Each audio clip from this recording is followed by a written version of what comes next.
Thank you. Shri Nishikant Dubey. धन्यवाद सभापति महोदय। यूपीए सरकार की जो नीति रही है, ढीली ढाली नीति रही है। कोई कानून यदि 2005 से बनाने की बात ये सोचते हैं तो 2010 में आए हैं, और किस कारण से आए हैं उसके बारे में श्री अजय माकन जी ने विस्तार पूर्वक ये बातें बताई है। लेकिन मैं ये कहूंगा कि देर से ही आए हैं, कम से कम देश के लिए कुछ नया करने के लिए आए हैं, अच्छा कानून लेकर आए हैं। इसके लिए मैं यूपीए सरकार को, श्री अजय माकन जी को, इनके मंत्री श्री पी चिदम्बरम साहब को व्यक्तिगत तौर पर धन्यवाद देता हूं, और अपनी पार्टी की तरफ से इस बिल के समर्थन में मैं खड़ा हुआ। पंचतंत्र के 2 श्लोक हैं जिसके आधार पर यह बिल आया है, और मैं ये समझता हूं कि मंत्री महोदय इस बिल के माध्यम से वही सिद्ध करना चाहते हैं। एक है अव्यापारेषु व्यापारं यो नरः कर्तुमिच्छति स एव निधनं याति किलोत्पाटीव वानरः। इसका मतलब यह है कि यदि आपका कोई काम नहीं है तो आप अनाधिकार चेष्टा करने की कोशिश करते हैं, और आप अनाधिकार चेष्टा में, क्योंकि जिस तरह से ये फॉरेन कंट्रीब्यूशन है, इस देश को चलाने का अधिकार हमारा है, इस पार्लियामेंट का है, इस देश के सरकार का है, लेकिन यहां जो फॉरेन कंट्रीब्यूशन आ रहा है वो अनाधिकार चेष्टा, अनाधिकार प्रवेश करने की बात कर रहा है। इसके बुनियाद पर यह बिल आया है। और दूसरा है उपायेन ही यक्षत्यं तो तक्षत्यं पराक्रमे। इसका मतलब यह है कि पराक्रम से जो है, जो आप नहीं जीत सकते हैं, वो उपाय से जीत सकते हैं। और जो फॉरेन कंट्रीब्यूशन आ रहा है वो पराक्रम की बात नहीं है, आपके लिए सोच की बात है कि ये हो क्या रहा है। 40,173 ऑर्गेनाइजेशन हैं जो कि रजिस्टर्ड है, और वो फॉरेन कंट्रीब्यूशन ले रहे हैं। और फॉरेन कंट्रीब्यूशन वो किस तरह से ले रहे हैं? वो फॉरेन कंट्रीब्यूशन यदि 1993-94 का यदि डाटा देखेंगे तो 15,000 ऑर्गेनाइजेशन रजिस्टर्ड थे, और मात्र 1,886 करोड़ रुपया इस देश में आया था। ये मैं आपका बात कर रहा हूं जो कि आप ऑफिशियल एस्टिमेट दे रहे हैं। और 2007-8 में आपके 34,000 ऑर्गेनाइजेशन हो गए, और आज 40,173 ऑर्गेनाइजेशन हो गए। और वो पैसा जो है, जो 1,866 था, वो बढ़ते बढ़ते आज कम से कम 12-13 हजार करोड़ का है, जो कि आपका ऑफिशियल फिगर कहता है। और इसको हम छोटा रकम मान सकते हैं क्योंकि 10 लाख करोड़ का बजट है, 11 लाख करोड़ का बजट है, और उसमें आपको लगता होगा कि 10,000, 11,000 करोड़ रुपया क्या होता है। लेकिन मैं जिस राज्य से आता हूं, झारखंड जैसे राज्य से आता हूं, जहां की 3 करोड़ 4 करोड़ लोग रहते हैं, वहां का टोटल बजट 9,000 करोड़ का है, और ये पैसा आ रहा है। तो मेरा ये कहना है कि जो जस जस सुरसा बदन बढ़ावा ताही कपि दुनि रूप दिखावा।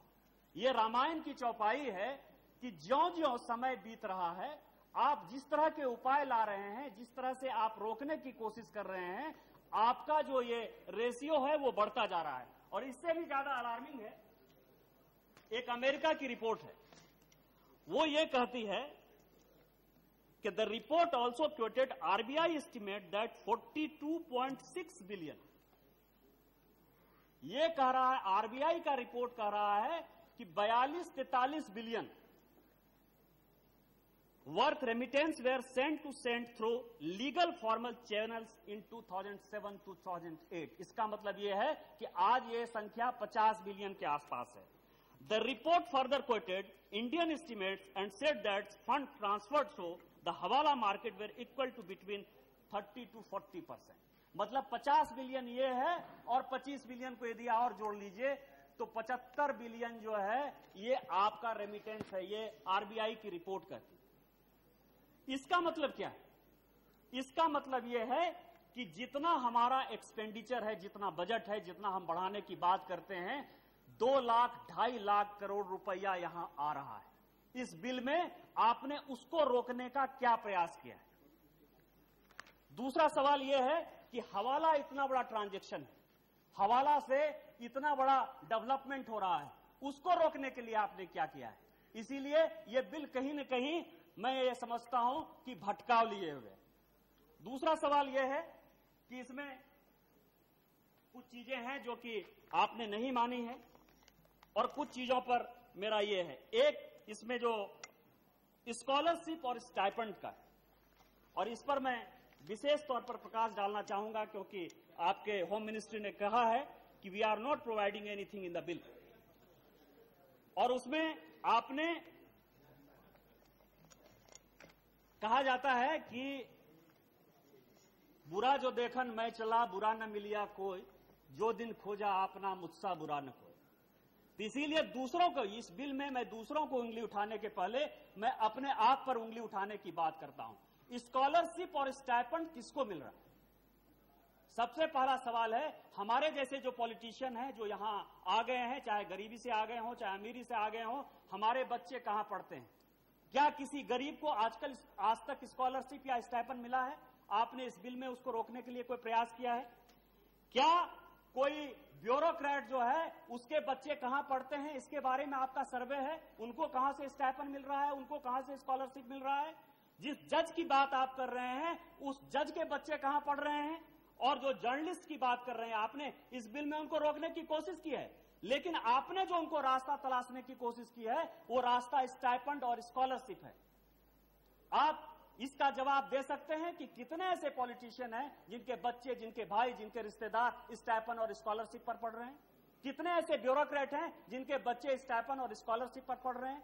कितने ऐसे जज हैं, कितने ऐसे जर्नलिस्ट हैं? इसके बारे में सरकार को कहीं न कहीं विचार करना चाहिए, और इसलिए विचार करना चाहिए कि आपके यहां राव का बड़ा अफसर भाग जाता है, आपके यहां ज्वाइंट डायरेक्टर लेवल का राव का अफसर भाग जाता है, आपके यहां माधुरी गुप्ता जैसी जो है घटना हो जाती है, आपके जो अफसर विदेशों में पोस्टेड हैं वो किस तरह का फॉरेन कंट्रीब्यूशन ले रहे हैं? क्या इसके बारे में आईबी ने, राव ने या किसी और एजेंसी ने, एनफोर्समेंट ने आपको ताकीद करने की कोशिश की है और आपने एफसीआरए में इसको डालने की कोशिश की है? दूसरा सवाल यह है एनजीओ, और एनजीओ जो है ये बहुत बड़ा खेल है। एनजीओ क्या कर रहा है? एनजीओ आपके विकास को रोकने की कहीं ना कहीं कोशिश कर रहा है। एनजीओ क्या कर रहा है? बड़ा डैम नहीं बनना चाहिए, डेवलपमेंट नहीं होना चाहिए। कहीं आपने किसी एक एनजीओ को बैन करने की कोशिश की है? कोई बड़ा आंदोलन रोकने की कोशिश की है? कहीं कोई कश्मीर में जाकर आंदोलन की बात कर रहा है कि कश्मीर के आंदोलन में हम उसका साथ दे रहे हैं? क्या आपने उस एनजीओ को बैन करने की कोशिश की है?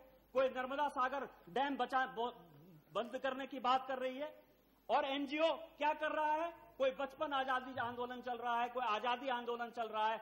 मेरा सवाल सबसे पहला यह है कि बड़ों के लिए दूसरा कानून और छोटों के लिए दूसरा कानून नहीं हो सकता। यदि कुम्हार का बच्चा, सुनार का बच्चा, कमार का बच्चा, लोहार का बच्चा यदि अपने फादर के साथ उसके हुनर को सीख रहा है, क्योंकि हम इतने अमीर थे कि ढाका का जो मलमल था वो देश में नामी मलमल था, हमसे ज्यादा बढ़िया कपड़ा कोई नहीं बना सकता था। इंडस्ट्रियलाइजेशन के पहले की ये बात थी, और आज यदि हमारे बच्चे पेंटिंग सीख रहे हैं तो बढ़िया बात है, बड़े के बच्चे हैं। यदि हमारे बच्चे पेंटर बनना चाह रहे हैं, बहुत बढ़िया, कुम्हार बनना चाहते हैं, बहुत बढ़िया, उसको कहते हैं कि ये क्ले बना रहा है। हम कह रहे हैं कि ये देखिए कितना अच्छा आर्ट वर्क कर रहा है। हम पैसा देकर जो काम कराना चाह रहे हैं और जो हुनर है उसको रोकने की कोशिश कर रहा है। इस तरह के जो एनजीओ आपके समाज को तहस नहस करने की कोशिश कर रहे हैं, उनके हाथों से रोजगार लेने की कोशिश कर रहे हैं, क्या आपने किसी एनजीओ को बैन करने की कोशिश की है? दूसरा सवाल यह है कि यदि चिदंबरम साहब होते तो मैं उनसे पूछता। यह पार्लियामेंट एक ऐसी चीज है जो सबों को मौका देती है, और मैं बार बार यह कहता हूं कि पार्लियामेंट में डिबेट होना चाहिए। यदि हम 50 दिन, 60 दिन, 70 दिन पार्लियामेंट चलाते हैं और 300 दिन पार्लियामेंट नहीं चलाते हैं तो इस देश में सारी समस्याएं खत्म नहीं हो जाती। तो उस 300 दिन में जो पार्लियामेंट के लोग करते हैं वही 50-60 दिन करना चाहिए और उनको डिबेट करना चाहिए, यहां अपनी बातें रखनी चाहिए। कल माननीय सुषमा स्वराज जी ने अच्छी बात कही कि हम अपनी बात कहेंगे, आप अपनी बात कहिए। और सेफरन टेररिज्म एक शब्द आया है, बहुत पढ़े लिखे आदमी हैं, बहुत विद्वान आदमी हैं, और उनकी विद्वता के ऊपर मेरा कोई लेना देना नहीं है कि वो कितने विद्वान। लेकिन सवाल यह है कि जो ये एफसीआरए में फंडिंग हो रही है, इस फंड को आप क्या कहेंगे? टेररिस्ट जो पंजाब में जनरल सिंह भिंडरावाला एक टेररिस्ट था, आपने उसको मारने की कोशिश की है, तो क्या पंजाब में आए हुए टेररिस्ट को आप टर्बन टेररिस्ट कहेंगे, सिख टेररिस्ट कहेंगे? हमारे यहां महात्मा गांधी की हत्या यदि नाथूराम गोडसे कह देते हैं तो क्या आप उसको मराठियन टेररिस्ट कहेंगे?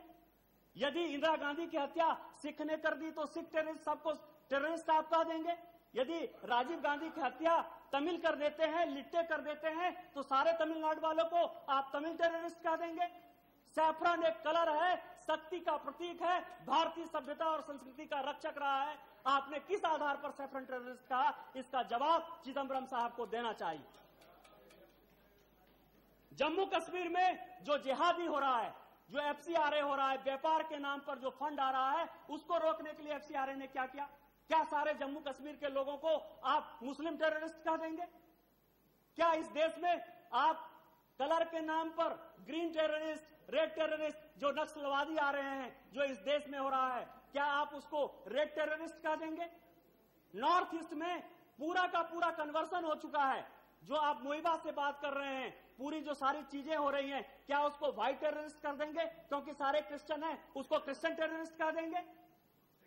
सवाल मेरा ये बात है कि यदि आप टेररिज्म की परिभाषा बोलना चाहते हैं, आपके ऐसी अंग्रेजी नहीं आती है मुझे, लेकिन कहीं न कहीं होम मिनिस्टर को इस देश से माफी मांगनी चाहिए, क्योंकि मेरा ये मानना है कि चाहे नक्सलवाद हो, चाहे आतंकवाद हो, फंड कहीं से आ रहा हो, विदेश से आ रहा हो, चाहे माओवादियों को पैसा आ रहा हो, चाहे टेररिस्ट को पैसा आ रहा हो, पैसा विदेश का है, हमारा देश तोड़ने की कोशिश कर रहा है। और आप भारतीय जनता पार्टी ये सोचती है कि नक्सलवाद हो, आतंकवाद हो, नॉर्थ ईस्ट का आतंकवाद हो, जम्मू कश्मीर का आतंकवाद हो, चाहे पंजाब का आतंकवाद हो, आतंकवादी एक ही है और कोई भी आदमी नहीं चाहेगा कि ये प्रजातंत्र पर हमला हो। तालिबान का उदाहरण सामने है, आज अफगानिस्तान में क्या हो रहा है, पाकिस्तान का उदाहरण सामने है। उसी लाल मस्जिद में जहां की प्रीचिंग की जाती थी आतंकवाद की, आज वही कराची, वही लाहौर कहीं न कहीं परेशान हो रहा है। मेरा यह कहना है कि कोई भी सभ्य समाज, कोई भी प्रजातंत्र ये नहीं चाहेगा। जो जितना समय है पार्टी का, मैं ही केवल पार्टी का बोलूंगा। मेरे पार्टी से केवल मैं ही बोलने वाला हूं, कोई दूसरा आदमी नहीं बोलेगा। तो मेरा ये सवाल है कि आप जो है टेररिस्ट को, क्योंकि कबीर ने एक बड़ा अच्छा दोहा कहा था कि माटी कहे कुम्हार को, तू क्या रो दूं मैं, एक दिन ऐसा आएगा मैं रो दूंगा तोय। उसका कारण यह है कि यदि हम किसी टेररिस्ट को पैदा करना चाहते हैं तो टेररिस्ट जो है एक दिन हमको खा जाएगा, चाहे वो नक्सलवादी हो, चाहे वो आतंकवादी हो। इसीलिए इस देश में बंटवारा मत करने की कोशिश कीजिए, अपने आइडियोलॉजिकल टर्म्स को, जिस गद्दी पर आप बैठे हैं उसके साथ न्याय कीजिए। दूसरा सवाल यह है कि आईएसआई की जो एक्टिविटी है उसको रोकने के लिए एफसीआरए बिल में क्या क्या प्रावधान आपने किए हैं। रिलीजियस और फंडामेंटल जो ग्रुप कहीं न कहीं एक्टिव हैं, जो स्कूल बना रहे हैं, जो कॉलेज बना रहे हैं, जो हॉस्पिटल बना रहे हैं, जो आपके फार्मर्स को लोन देने की बात कर रहे हैं, जो गरीबों की अपलिफ्टमेंट की बात कर रहे हैं, जो कन्वर्सन कर रहे हैं, हमारे पास डाटा है और ये डाटा ये है कि आपको पैसा कहां कहां से आ रहा है। जो सही चैनल है वो क्या कह रहा है, वो ये कह रहा है कि सबसे ज्यादा पैसा आपको यूएसए से आ रहा है, यूके से आ रहा है, जर्मनी से आ रहा है, ये डाटा कह रहा है। और उसमें भी कौन कौन सी सोसाइटी है, वो सोसाइटी है world vision international USA, foster parents plan international USA, watch tower Bible and tract society USA. इस देश में क्रिश्चियन की आबादी 2% है, सभापति महोदय 2% है। और मैं जिस राज्य से आता हूं 1890 में रांची शहर में मात्र, रांची मतलब पूरे झारखंड में मात्र 2000 लोग क्रिश्चियन थे और आज जो है नहीं भी कुछ तो 60-70 लाख लोग क्रिश्चियन बन गए हैं। पूरा का पूरा नॉर्थ ईस्ट क्रिश्चियन हो गया है। क्या आपने किसी ऑर्गेनाइजेशन को रोकने की कोशिश की है, चाहे वो नॉर्थ ईस्ट, हाँ अरुणाचल को छोड़कर? तो मैं ये कह रहा हूं क्या उसको रोकने की कोशिश की है? आईएसआई की एक्टिविटी मैं देखता हूं पूरे झारखंड बॉर्डर पर, बिहार बॉर्डर पर, नेपाल बॉर्डर आप चले जाइए, पूरे के पूरे जो है बड़े बड़े मस्जिद बन गए, बड़े बड़े स्कूल बन गए हैं, बड़े बड़े मदरसा बन गए हैं। क्या आपने उसको रोकने की कोशिश की है या जानने की कोशिश की है कि वो फंड कहां से आ रहा है? और जो फंड आपको इंटरनेशनल पता चल रहा है, क्या आपने अपने एनफोर्समेंट डायरेक्टर को एक्टिवेट करके किसी को सजा देने की कोशिश की है? किसी विदेश के सरकार से आपने बात करने की कोशिश की है? तो सवाल मेरा यह है कि इस फंड से जो कन्वर्सन हो रहा है, इस फंड से जो आईएसआई की एक्टिविटी बन रही है, इस फंड से जो डेमोग्राफी चेंज हो रहा है, पूरा का पूरा साहबगंज जिला, पाकुड़ जिला, असम है, किशनगंज है, अररिया है, सारा का जरा डेमोग्राफी चेंज हो गया है। कहां से आ रहा है फंड? किस चीज के लिए आ रहा है फंड? क्या आपने इस एफसीआरए में उसको रोकने के लिए कहीं कोई प्रयास करने की कोशिश की है? और सवाल यह है कि हम गरीब आदमी हैं, ये भारत गरीब है, कृषि प्रधान देश है, यहां गोरी का उदाहरण है, गजनी का उदाहरण है, गुलाम वंश का उदाहरण है, मुगल वंश का उदाहरण है, अंग्रेज का उदाहरण है। हमने यहां के लोगों ने छोटे पैसे के लिए, छोटे स्वार्थ के लिए कहीं न कहीं लोगों को मदद करने की कोशिश की है। और ये जो पैसा अनअकाउंटेड आ रहा है, जिसका कोई हिसाब किताब नहीं है, हम कहीं न कहीं अपने लोगों को दोष नहीं दे सकते हैं। यहां कानून कम है और इसमें केंद्र सरकार की कहीं न कहीं गलती है। कल फारूक अब्दुल्ला साहब बहुत अच्छा बोल रहे थे, मुझे उनकी बात बहुत अच्छी लगी कि पाक ऑक्युपाइड कश्मीर को ले लीजिए, गिलगित को ले लीजिए, सभी को ले लीजिए, लेकिन जो उन्होंने बातें कही कि केंद्र को कमजोर कर दीजिए। और यदि केंद्र कमजोर हो जाएगा, जब जब केंद्र कमजोर हुआ है तब तब इस तरह की एक्टिविटी बढ़ी है। इसलिए मेरा यह मानना है, भारतीय जनता पार्टी का मानना है कि चाहे जो कुछ भी हो, आपको जितना पावर लेना हो लीजिए, केंद्र को मजबूत करिए और इस तरह की एक्टिविटी को रोकने की कोशिश कीजिए। आपके पास दो कानून और भी पहले से थे, एक है prevention of money laundering act और एक है unlawful activity.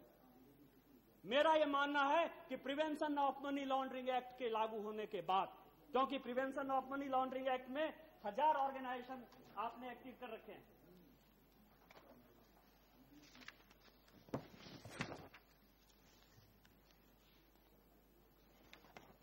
Prevention of money laundering act में enforcement director is responsible for investigation and for the prosecution of money laundering cases.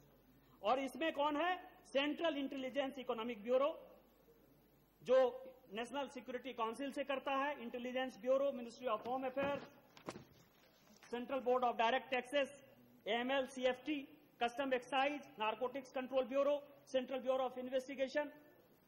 क्या पीएमएलए और अनलॉफुल डिस्प्यूट, ये जो एक्टिविटी एक्ट है, इसके कारण ये जो एफसीआरए है एक दूसरे से क्लैश कर रहा है, या इन लोगों के बीच कोऑर्डिनेशन बैठाने के लिए इस बिल में आपने क्या प्रोविजन डाला हुआ है?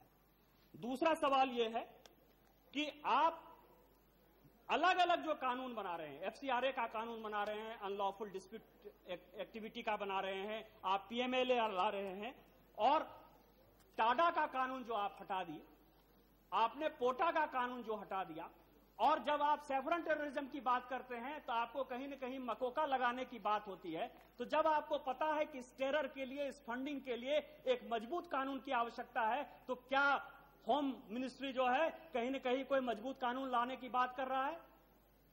सबसे पहला सवाल यह है। दूसरा,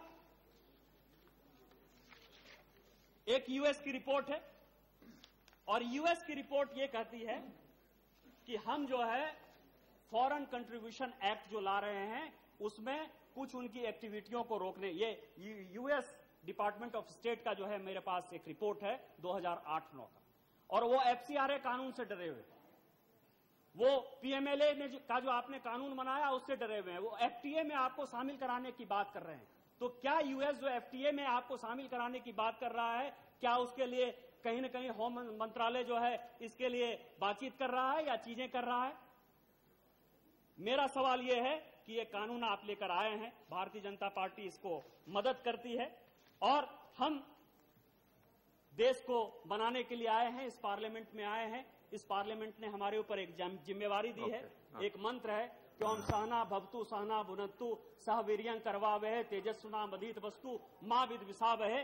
तो मेरा सवाल यह है कि इस पार्लियामेंट में हम और आप मिल जाते हैं, इस देश में जितना कड़ा से कड़ा कानून बनाने की बात होती है बनाते हैं, चाहे एनजीओ के नाम पर कोई आ रहा हो। मैं खत्म करता हूं 2 मिनट में। चाहे एनजीओ के नाम पर आ रहा हो, चाहे कन्वर्सन के नाम पर आ रहा हो, चाहे सोशल एक्टिविटी के नाम पर आ रहा हो, हॉस्पिटल बनाने के नाम पर आ रहा हो, वाटर के नाम पर आ रहा हो, फार्मर के नाम पर आ रहा हो, किसी भी नाम पर आ रहा हो। क्योंकि एक कहानी है सभापति महोदय, एक कहानी है पापक की। पापक एक नाम था और लड़का चाहता था कि पापक उसका नाम बदल जाए।